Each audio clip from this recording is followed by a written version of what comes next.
Hello everyone, welcome back to my channel. I hope आप सब लोग बहुत अच्छे होंगे, स्वस्थ होंगे और मज़े कर रहे होंगे सावन में। और गुड मॉर्निंग गाइस। तो मॉर्निंग का टाइम है और मेरी मॉर्निंग के स्टार्ट जो है थोड़ी देर पहले ही मैं सो के उठी हूँ और फ्रेशन अप वगैरह होके अपना मॉर्निंग का रूटीन जो मेरा है वो फॉलो कर रही हूँ।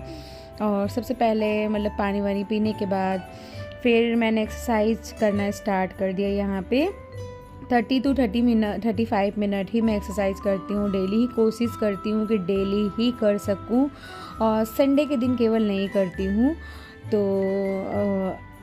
तो यहाँ पे मेरा एक्सरसाइज जो है स्टार्ट हो गया है। और पीछे आप सोफे पे ढेर सारा कपड़ा जो देख रहे हैं वो सब धुला हुआ ड्राई कपड़े हैं, वो सब मुझे फ़ोल्ड करने हैं। तो मैंने ला के रख लिया इसलिए कि मुझे ध्यान में रहे कि अभी मैं फ़ोल्ड कर लूँ। तो यहाँ पे देखिए मैं अपना जो है ज़्यादा फोकस मैं अपनी tummy fat and side fat पे करती हूँ, वही मेरा ज़्यादा है। क्योंकि सी सेक्शन डिलीवरी के बाद ना टमी फ़ैट बहुत ज़्यादा हो जाता है। उसको कम करना, जैसे कहते नहीं है, जिद्दी चर्बी को कम करना थोड़ा सा टाइम लगता है।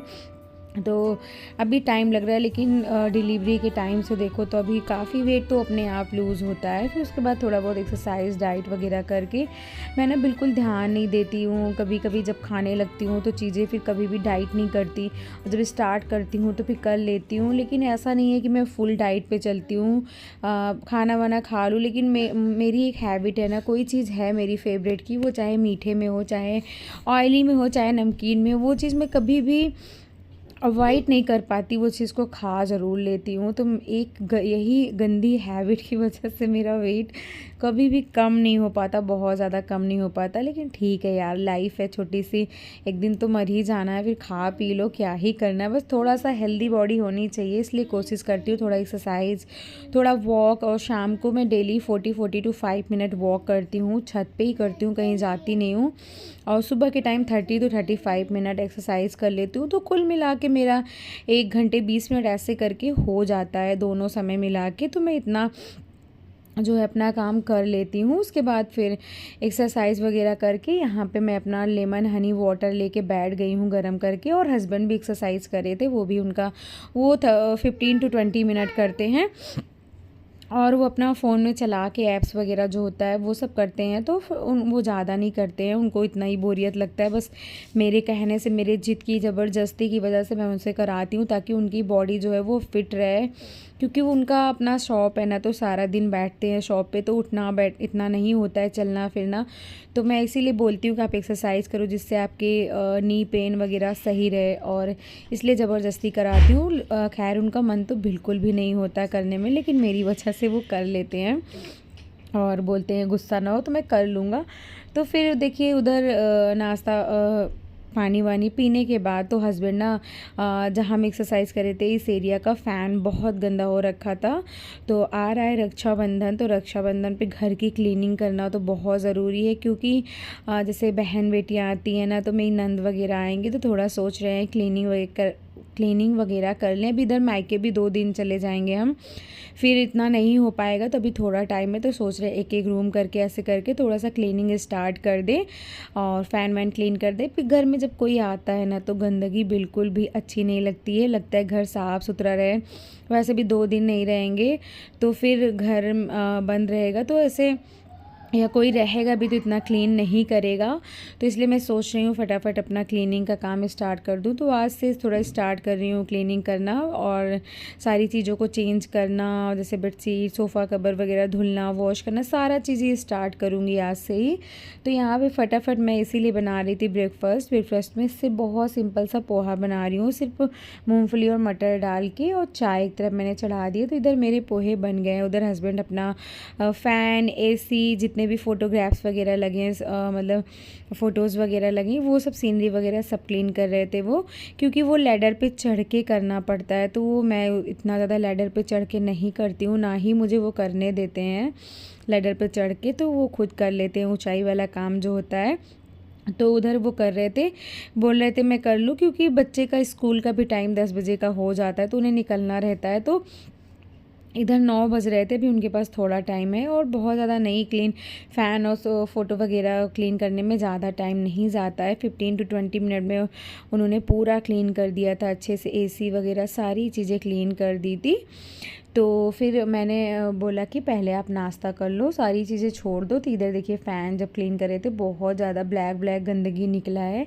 इधर वाला फ़ैन इसलिए भी ज़्यादा गंदा हो जाता है ना कि बगल में किचन है, आप कितना भी चिमनी ऑन करके रखो लेकिन जो तेल का पार्टिकल्स होते हैं वो उड़ते ही उड़ते हैं। कभी आप चिमनी के ऊपर देखो, इतने ज़्यादा तेल के छींटे जो होते हैं वो पड़े होते हैं। तो इसी वजह से फ़ैन वगैरह सब जल्दी गंदे हो जाते हैं। तो वो clean time to time 15-20 days में करना ही पड़ता है। बाकी रूम के फ़ैन तो बहुत जल्दी नहीं गंदे होते, महीने 2 महीने 3 महीने से चल जाते हैं, लेकिन यहाँ का जो फ़ैन है वो बहुत तेज़ी में गंदा होता है क्योंकि ये हर वक्त चलता है। यहाँ पे मंदिर होती है ना, तो मंदिर की वजह से हम लोग हर वक्त फ़ैन चला के रखते हैं। फ़ैन 2 मिनट के लिए भी बंद नहीं होता क्योंकि भगवान जी हैं यहाँ पे, तो थोड़ी सी उनको हवा वगैरह मिलती रहती है। और एसी ऑन करते हैं तो तब भी चलता रहता है वो। तो फिर देखिए हम लोगों ने बैठ के आराम से अपना नाश्ता किया, फटाफट नाश्ता करके, और फिर उसके बाद मैं आ गई थी बच्चों के रूम में। और इधर का भी ऊपर ऊपर जो सीनरी लगा था ना वो भी वो पोंछ दिए थे, तो मैं सीनरी वगैरह रॉड वगैरह सब नहीं क्लीन करूँगी, उन्होंने पोंछ दिया था, क्लीन कर दिया था अच्छे से। तो मुझे ये वाला विंडो क्लीन करना था, और ये विंडो ना काफ़ी टाइम हो गया है, मेरे ख्याल से 20-25 दिन तो हो ही गए होंगे मैंने क्लीन नहीं करा। और खैर आजकल बहुत ज़्यादा जो धूल का लेयर होता है वो नहीं जमता, क्योंकि बारिश में जो धूल मिट्टी है ना वो इतने उड़ते नहीं हैं क्योंकि पानी की वजह से वो दबे रहते हैं।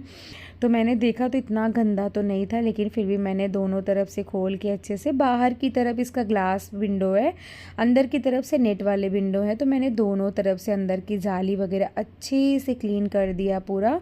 फिर अंदर से जाके विंडो वगैरह अच्छे से बंद कर दिया, और जो यहाँ की खिड़की है वो क्लीन हो गई है, एंड बोर्ड वगैरह स्विच वगैरह सब मैंने अच्छे से पोंछ दिया। और अब मुझे यहाँ का भी जो बेडशीट है वो चेंज करना है।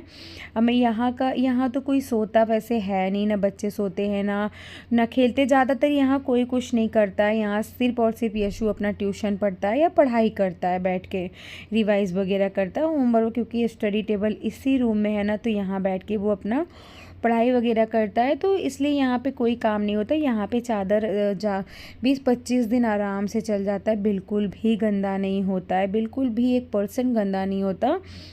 क्योंकि जहाँ सोते हैं, जहाँ बच्चे खेलते हैं, वो ज़्यादा एरिया गंदा होता है। ये बस बच्चा पढ़ा कि ये रूम ऐसे ही पड़ा रहता है। तो यहाँ पे मैंने सोचा मैं आज इसका चेंज कर देती हूँ। आज क्या है, ट्यूसडे है, ट्यूसडे को चेंज कर दूँगी, और साथ ही साथ मशीन भी अभी लगा दूँगी, जिससे ना रोज़ रोज़ एक एक काम करती जाऊँगी। मतलब जैसे बेडशीट वगैरह लगाना तो वो वॉश हो जाएगा, फिर दूसरे दिन लिविंग रूम वगैरह जैसे सोफ़ा कवर, अभी मैंने रिसेंटली एक ब्लॉग में शेयर किया था, न्यू सोफ़ा कवर ले आए हैं, तो वो डाल दूँगी मैं, सॉरी, तो वो डाल दूँगी मैं। और पुराना जो बिछा है वो सब क्लीन करते जाऊँगी डे बाय डे ना, तो जल्दी से काम हो जाएगा, रूम भी क्लीन हो जाएगा। और इस रूम में अब अच्छा खासा चादर चल जाता है, तो अभी जब बिछा दूँगी ना तो वो रक्षाबंधन तक आराम से चलेगा, क्योंकि अभी दो दिन तो वैसे रहना भी नहीं है, बंद ही रहेगा, तो कोई सोए होएगा नहीं, तो फिर इसलिए ऐसे पड़ा रहेगा। फिर उसके बाद मैंने इस रूम की जैसे स्टडी टेबल वगैरह, बेड और ड्रेसिंग टेबल, साइड टेबल, सारी चीज़ों को अच्छे से क्लीन करा। फिर इसके रूम के जस्ट बाहर हमने एक चेस्ट ऑफ ड्रावर रखा है। इस ड्रावर बहुत यूज़फुल है, बहुत ही ज़्यादा। एक्चुअली ये घर जो है ना वो बना हुआ था, पूरा बना बनाया हुआ मिला हमें। तो यहाँ की जो अलमीरा वगैरह बनी है ना, तो उसमें जैसे वो ड्रॉर वगैरह बहुत ज़्यादा नहीं थे, जिसकी वजह से मुझे ये चेस्ट ऑफ ड्रावर ख़रीदना पड़ा। तो इसमें बहुत सारे मेरे यूज़फुल जो सामान है वो मैं रखती हूँ, और डेली मैं क्लीन करती हूँ, क्योंकि ये ब्राउन कलर में है तो धूल मिट्टी दिखने लगता है। डेली ही कपड़ा मारती हूँ। ये फ़ैन वैन भी साफ़ करे थे, तो जो था सब मैंने अच्छे से निकाल दिया। उसके बाद फिर मैं आ गई थी अपना कपड़ा लगाने। इधर मशीन लगा दूँगी, साथ ही साथ अपना कपड़ा भी होता रहेगा, चलता रहेगा, और फिर डालने का काम रहेगा, वो मैं कभी भी डाल दूँगी पीछे स्टैंड में, तो वो सूखता जाएगा।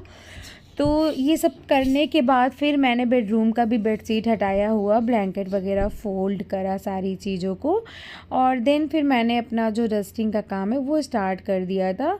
और इधर दीदी भी आ गई थी, मतलब अपना वो बर्तन झाड़ू पोछा करके अभी पोछा कर रही हैं, वो झाड़ू लगा रही हैं, अपना मैं डस्टिंग का काम स्टार्ट कर दिया है मैंने।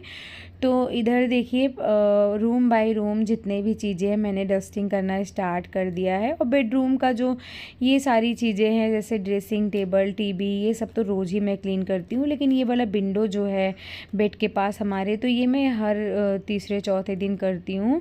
और ये ज़्यादा करना भी नहीं पड़ता है, लेकिन ये बेड के पास है ना, तो बच्चा से तेल वगैरह सर में लगा दो तो खेलता है, तो विंडो पे जो मार्क होता है ऑयल का वो बहुत दिखता है, इसी वजह से मुझे दूसरे तीसरे दिन ये वाला करना पड़ता है। और एसी का जो ये बाहर का डोर है ना, इस पर बहुत ऐसे धूल धूल सा हो जाता है, क्योंकि ऐसे बीच बीच में इसमें जगह होती है ना, तो वो मैं इसको छुटा रही थी, और जितना मुझसे छूटा उतना मैंने छुटाया। फिर मैंने विंडो क्लीन करा, जो पाइप वगैरह है रॉड मतलब कर्टेन का, वो भी मैंने क्लीन कर दिया है, और पूरा विंडो मैंने अच्छे से क्लीन कर दिया है। अब यहाँ का बेडशीट जो है चेंज कर दूँगी, लेकिन यहाँ का बेडशीट एक बार मैं जब घर जाऊँगी रक्षाबंधन पे तो फिर एक बार चेंज करके फिर से जाऊँगी, क्योंकि यहाँ का बेडशीट जो है वो ज़्यादा नहीं चलता है, वो 3 से 4 दिन हद हो जाता है, देखते देखते बोरियत लगने लगती, इतना गंदा हो जाता है ना कि पूछो ही मत। तो फिर वहाँ भी बेडशीट डालना है। और इधर देखिए मैं ये सारा सामान मैंने खाली किया था, बाबू का जो बकेट है उसमें तेल, उसका ऑयल और पाउडर क्रीम सब रखा होता है ना, वो मैंने धुला है अभी अच्छे से, क्योंकि उसमें ऑयल वगैरह रहता है ना, चिपचिपा हो जाता है, टाइम टू टाइम उसको वॉश करना होता है, तो मैंने उसको वॉश कर दिया है। उधर चार्जर थे, चार्जर भी मैं टाइम टू टाइम अच्छे से एक वाइट विथ वाइट लेके क्लीन करती रहती हूँ, क्योंकि चार्जर वगैरह ऐसी चीज़ होती है ना, हाथों हाथ में इतना ज़्यादा गंदगी हो जाती है ना, वो छूटता नहीं है, बिल्कुल जमने लगता है। तो मैं टाइम टू टाइम ना चार्जर वगैरह अच्छे से क्लीन करती रहती हूँ। तो मैंने चार्जर, दोनों चार्जर, ये हस्बैंड के मोबाइल का चार्जर वो क्लीन कर दिया, अपना वाला भी मैं करती रहती हूँ, क्योंकि मेरे पास एक एप्पल, एक और क्या बोलते हैं वन प्लस है, तो उसका वन प्लस का तो चार्जर जो रेड कलर का है, तो उतना गंदा नहीं होता, और जो आईफोन है उसका तो वाइट है, तो वो भी मैं अपना करती रहती हूँ, तो अच्छे से हो जाता है। 2 हस्बैंड का, 2 मेरा मोबाइल, 4 फ़ोन है ना, तो चारों का देखना ज़रूरी होता है, नहीं तो ब्लैक ब्लैक चार्जर हो जाते हैं। चार्जर हो या टीवी का तार वगैरह हो, वो सब भी मैं टाइम टू टाइम ऐसे क्लीन करती रहती हूँ वाइप लेके, जिससे ना वो भी साफ़ सुथरा रहता है एकदम अच्छे से।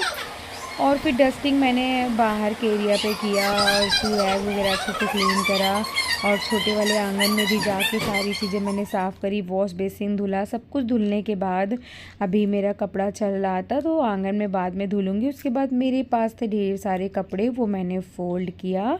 फ़ोल्ड करने के बाद फिर ये देखिए बाबू पूजा कर रहा है नहा धो के।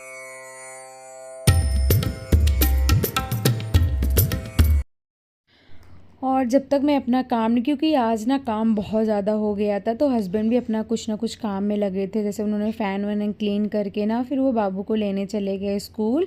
फिर जो बाहर का एकदम एकदम बाहर का एरिया, इंट्रेस का एरिया जो होता है वो क्लीन वही करते हैं, बाहर पानी वानी डालना, तो वो चले गए थे, वो सब क्लीन कर रहे थे। तो यहाँ बाबू जो है पूजा करने लगा, क्योंकि टाइम भी हो रहा था, 10:30 लगभग 10:30 11 हो रहे थे, तो वो पूजा की पूरी तैयारी करता है। उसके पापा फिर नहा के आरती वगैरह जो है वो कर लेंगे। और इधर तब तक मैं आ गई थी किचन में, और फिर मैंने सोचा जब तक अभी सब लोग नहा धो रहे हैं, अपना काम निपटा रहे हैं, तब तक मैं अपना सब्ज़ी बना लेती हूँ, क्यों खड़े होके टाइम वेस्ट करना, बैठना क्यों, क्योंकि खाना तो बनाना ही है, चाहे बैठ के बनाओ चाहे रेस्ट करके बनाओ, तो बनाना है। फिर जब एक बार काम निपटा लो ना, तो बहुत सेटिस्फेक्शन हो जाता है कि चलो अब काम फ्री हो गया, अब आराम से आराम करेंगे। और ये वॉइस ओवर तो जिस दिन की वीडियो उस दिन शाम को मैं कर रही थी, और दोपहर में मैं इतना सोई थी ना, 1 डेढ़ घंटे आराम से अपना नैप जो है वो लिया था, क्योंकि सुबह जल्दी उठ गई थी और काम करते करते थक भी गई थी। तो जब मुझे नींद लगी और मैंने 2:30 बजे के करीब सोई थी और 4:20 पे जाके मेरी नींद खुली है और अच्छा खासा मैंने नैप लिया।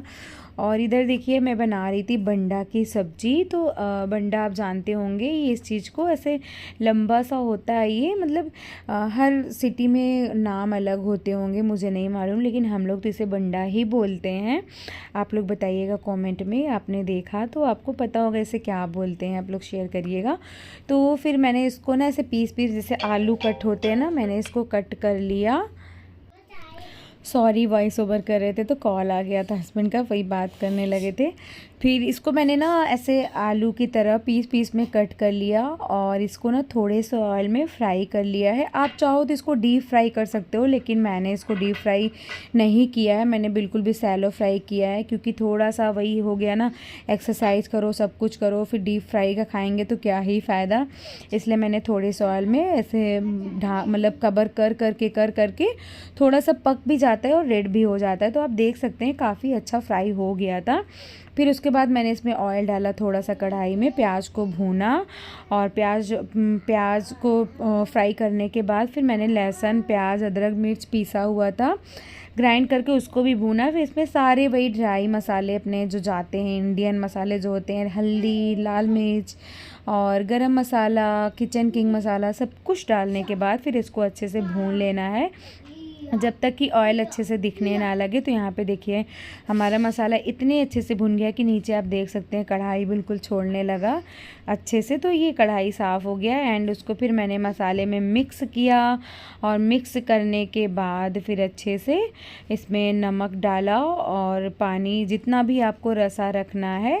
पहले मैंने ना 2 मिनट ऐसे ही ढक कर के पकाया था मसाले के साथ। जब थोड़ा सा पक गया 2 मिनट, फिर मैंने इसको खोल के इसमें जितना भी आपको रसा रखना है, और ये ना गल जाता है तो बहुत ऐसे बहुत मुलायम सा, बहुत सॉफ्ट सा और बहुत अच्छा सा ग्रेवी वाला बन जाता है। तो बहुत ही, मुझे तो सच में बहुत टेस्टी सब्ज़ी लगती है ये, चावल के साथ बहुत ही अच्छा लगता है। तो मेरी तो फेवरेट में आती है सब्ज़ी, बहुत अच्छा लगता है। हस्बैंड को भी बहुत अच्छा लगा, उन्होंने बोला कि बहुत अच्छी सब्ज़ी बनी थी। और फिर उसके बाद बाबू को लगाई थी भूख, क्योंकि पूजा कर रहा था, स्कूल से भी आया था, तो थोड़ा सा पोहा खाया था। और फिर मैंने उसके लिए इधर बना रही थी बनाना शेक, और इधर फ्रूट भी हम लोगों ने अपने लिए कट करा था। तो मैंने क्या किया, एक बनाना था, बनाना को मैंने जो है थोड़ा सा दूध डाल के ग्राइंड कर दिया। और जब भी मैं उसके लिए बनाना शेक बनाती हूँ ना, तो कोई भी शुगर वगैरह का यूज़ नहीं करती हूँ, क्योंकि बनाना अपने आप में खुद ही इतना मीठा होता है। कभी कभी ड्राई फ्रूट डाल देती हूँ, कभी कभी नहीं। और ये देखिए फिर हम लोगों ने अपने लिए फ्रूट कट किया, मैं और हस्बैंड, छोटा वाला बाबू मेरा एप्पल खाता है, वो बैठ के फिर खाएँ। फिर उसके बाद मैं नहाने धोने चली गई, नहा धो के फिर मैंने अपना भगवान जी का पूजा पाठ है वो किया। और ये देखिए कितनी अच्छी सब्ज़ी बनी है, ग्रेवी में एकदम गाढ़ी गाढ़ी सी। और ये लगा लिया मैंने सबकी प्लेट, और बहुत थक गई थी मैं, फटाफट प्लेट लगा के खाना वाना खा के बाबू को खाना खिलाना है। फिर लास्ट रह जाएगा थोड़ी सी क्लीनिंग, मतलब झाड़ू पोछा करके, देन मैं फ्री हो जाऊंगी। तो फिर चलिए इसी के साथ इस वाले ब्लॉग का यहीं पे एंड करती हूँ। आई होप आपको अच्छा लगा हो आज का ब्लॉग। अच्छा लगा हो तो चैनल को लाइक